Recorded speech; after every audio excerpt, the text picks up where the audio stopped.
Juan Faropa, buenas tardes, ¿cómo te va? Gracias por estar. Hola, buenas tardes, ¿cómo estás? Nuevamente te agradezco la oportunidad de conversar contigo y con toda tu audiencia. Bien, gracias por estar. Arrancaría ya para los 15 minutos que no se nos vayan, porque vos tenés algunos temas que tratar, pero a mí me queda algo que es importante, particularmente tu visión, tu palabra como presidente de la Comisión de Derechos Humanos. El cuerpo que apareció en el batallón número 13 y la no identificación de él. ¿Cuál es tu punto de vista, tu opinión? Bueno, una cosa es la opinión que uno pueda tener desde el punto de vista técnico y político, y otra cosa son los sentimientos personales. Empiezo por lo segundo. A nivel de sentimientos, bueno, acompañar a familiares, sobre todo algunos y algunas familiares con los que tengo un vínculo muy especial de hace mucho tiempo, de mucho respeto, de mucho afecto. Bueno, en esa situación tan especial que se da cuando, bueno, después de tanta expectativa, no se puede confirmar de quién son los restos. Eso lo digo, te repito, a nivel estrictamente personal, es mi sentimiento humano y lo que sentí cuando lo vi en la televisión. Yo no tenía ninguna información antes, me enteré con la conferencia de prensa. Y después, pensándolo un poco más racionalmente, más institucionalmente, más políticamente, decir, bueno, en definitiva, un hallazgo es un hallazgo que es un paso importantísimo en tantos años de impunidad que se dieron en el país, fundamentalmente desde el 1 de marzo de 1985, cuando asumió la primera presidencia el doctor Julio María Sanguinetti, y que de alguna manera fue remedada o remendada, no quiero hacer un juego de palabras, por el doctor Jorge Valle, que no podemos dejar de reconocer su iniciativa, que bueno, que fue la que él entendió en su momento que era la posible con la Comisión para la Paz, que evidentemente fue un espacio donde se hicieron avances, donde familiares, a través de Perico primero y después de su irreparable desaparición de Jorge Osorio, tuvieron un lugar, y bueno, algunos avances se dieron, pero donde también quienes tenían información y quienes podían aportar mintieron mucho, dieron información intencionalmente equivocada, etc. Entonces, la sensación que me queda es que, bueno, que hay elementos para seguir trabajando, hay que seguir reforzando esa lucha, porque esa es la palabra, es una lucha cotidiana de todos los días, acompañando a familiares, acompañando en su sentimiento, en tantos años de mentiras, tantos años de manipulación, de destrato, de maltrato. Lo cierto es que ahora nadie puede decir, como se dijo alguna vez, que en Uruguay no había personas desaparecidas. Hay una discusión en la que yo no voy a entrar porque me parece que no aporta para nada si existió un operativo Zanahoria o no. Eso, bueno, el tiempo lo dirá, pero lo cierto es que se sigue avanzando. Y hay un compromiso de parte de la institucionalidad del Estado, que ojalá se hubiera dado hace 30 años atrás, pero bueno, no se dio, de apoyar con lo que puede el Ministerio de Defensa, la Institución Nacional de Derechos Humanos, la Intendencia de Canelones, en este caso, a través de un apoyo operativo, a nivel logístico, a maquinaria, etcétera. Y bueno, el tema no aflojar en el buen sentido de la palabra. Yo daría vuelta esa frase que creo que generó una situación complicada en algunos ámbitos del país, del doctor Larrañaga, de hay orden de no aflojar. Bueno, yo la pondría en un sentido positivo, en un sentido virtuoso. No hay que aflojar, hay que seguir adelante, hay que seguir avanzando. Y bueno, en estos días en estas horas que estamos hablando tanto de España, recordar que en España se sigue el trabajo de la búsqueda de personas que fueron asesinadas por el franquismo, fusiladas, desaparecidas, enterradas en fosas comunes, y que pese a la resistencia de algunos sectores políticos, concretamente de sectores del Partido Popular y fundamentalmente del fascismo de Vox, están intentando detenerlo, pero eso sigue, como sigue la búsqueda de lo mejor del pueblo judío por la verdad de lo que sucedió en la Shoah y en tantos otros lugares. El ser humano avanza con estas cosas, la humanidad avanza. Puede haber alguna piedra en el camino, puede haber retroceso, puede haber obstáculos, pero no hay que desanimarse. Creo que lo que mejor podemos transmitirle a las generaciones que vienen es que no hay que aflojar, que no hay que detenerse, que no hay que frustrarse, que la vida es un aprendizaje permanente de frustraciones, de derrotas, de recomposición de fuerzas, de seguir avanzando. Y bueno, creo que eso es lo que te puedo contar y lo que te puedo decir, porque es lo que Juan, siento en este momento. ¿Cuál es la enseñanza que nos queda o nos debería quedar? El por qué no haya una identificación para ese cuerpo. ¿Ampliar la base de datos?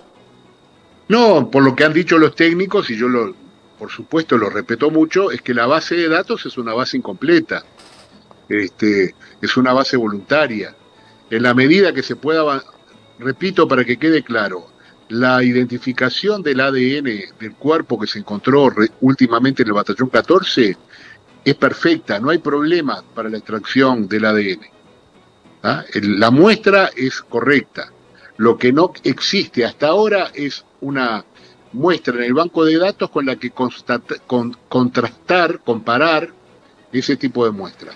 Puede ser por muchas cosas, puede ser por muestras que no han sido correctamente tomadas, o porque algún familiar no donó su muestra, era una actividad en su momento voluntaria, pero bueno, yo estoy seguro que hay un compromiso profesional serio que está vinculado además con un tema ético de lo que es el ejercicio de cualquier profesión, de la gente que está trabajando en este tema.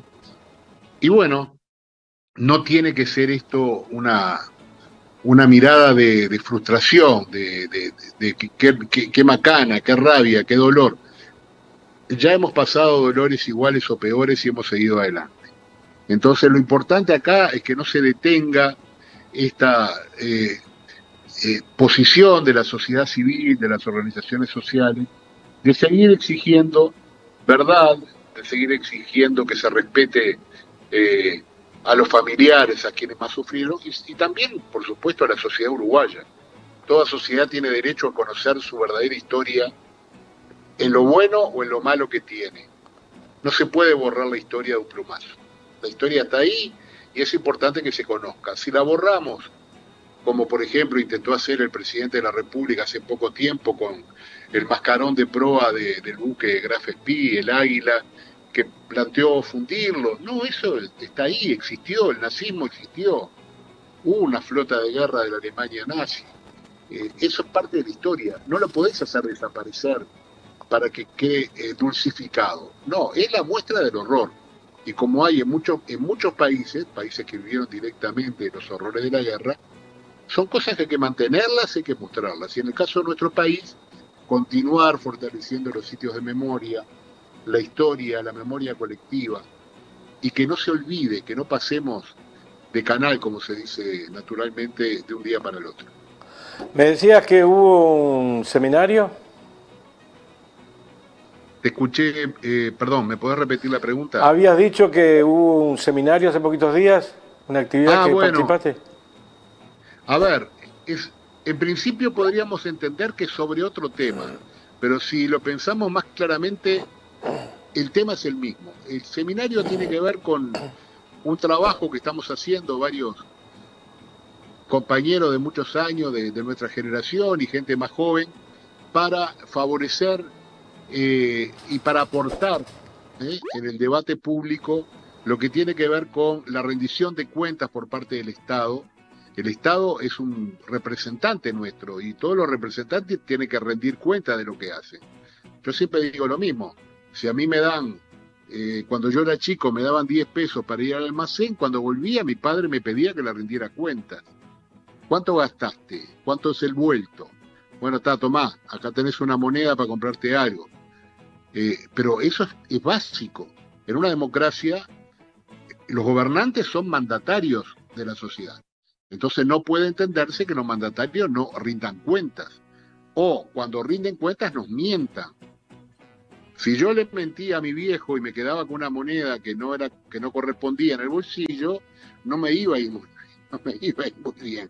Seguramente a vos te pasaría lo mismo y a mucha gente que está mirando lo mismo. Entonces, la transparencia es fundamental para la democracia, porque si el Estado no es transparente, la gente deja de creer en la democracia.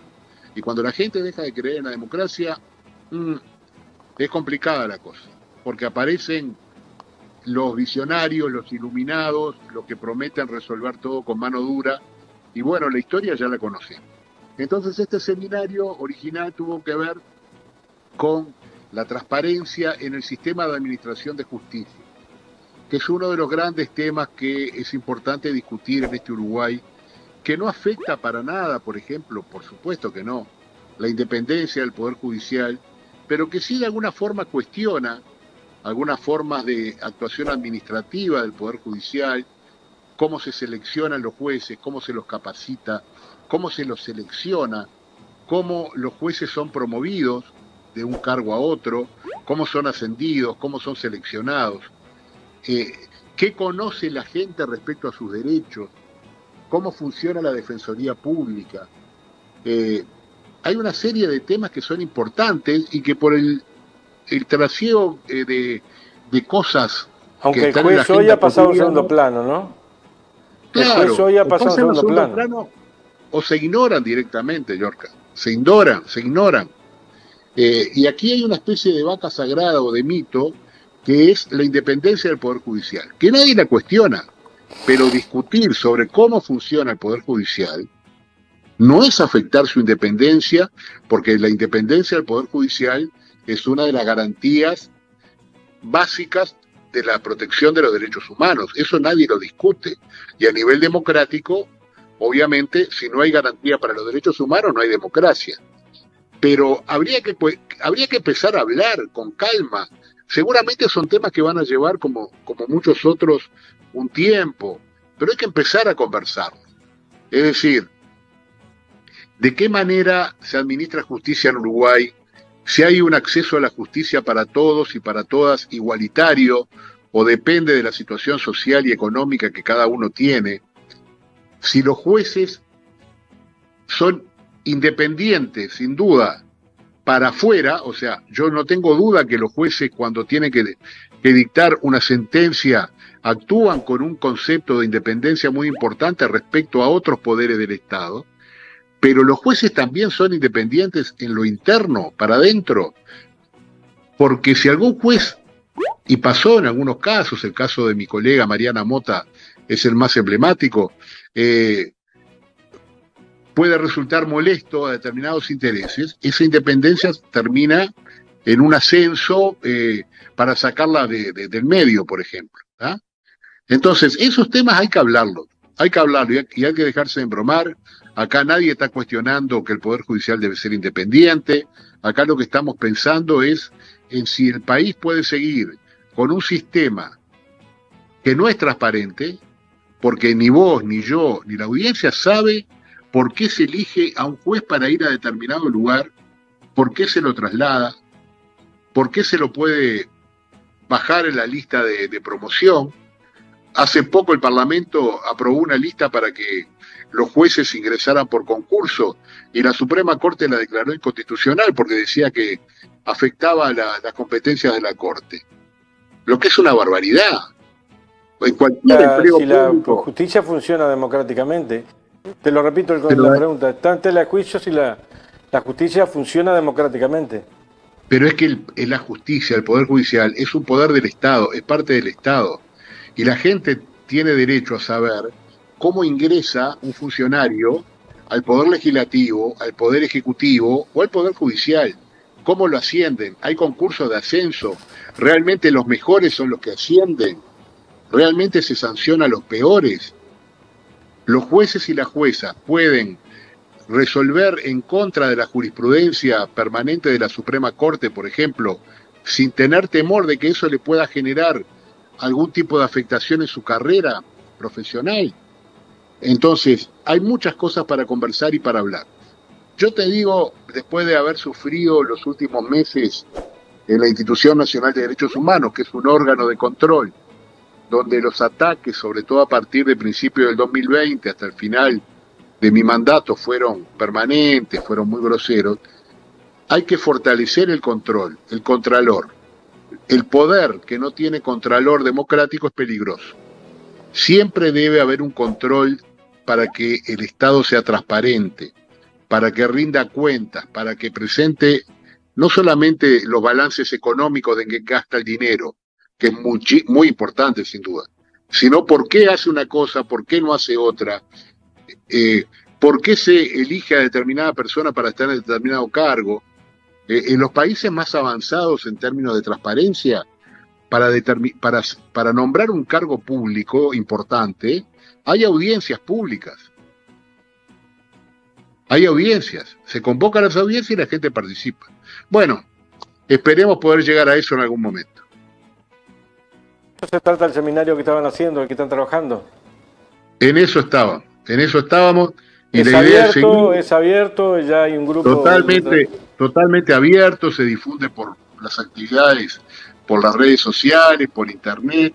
Son actividades que realiza la Fundación Siembra, que intenta Fundación Siembra. Fundación Siembra, que genera espacios de debate abiertos para contribuir a que el sistema político y la sociedad puedan tener elementos como para generarse opiniones sobre determinados temas. Después, por supuesto, cuando uno tiene información, cuando uno está informado y sabe de qué viene la cosa, cada uno tomará la decisión que individualmente y autónomamente le corresponde. Pero si uno no tiene información adecuada, no tiene capacidad para decidir. Y eso afecta sin duda el corazón de la democracia.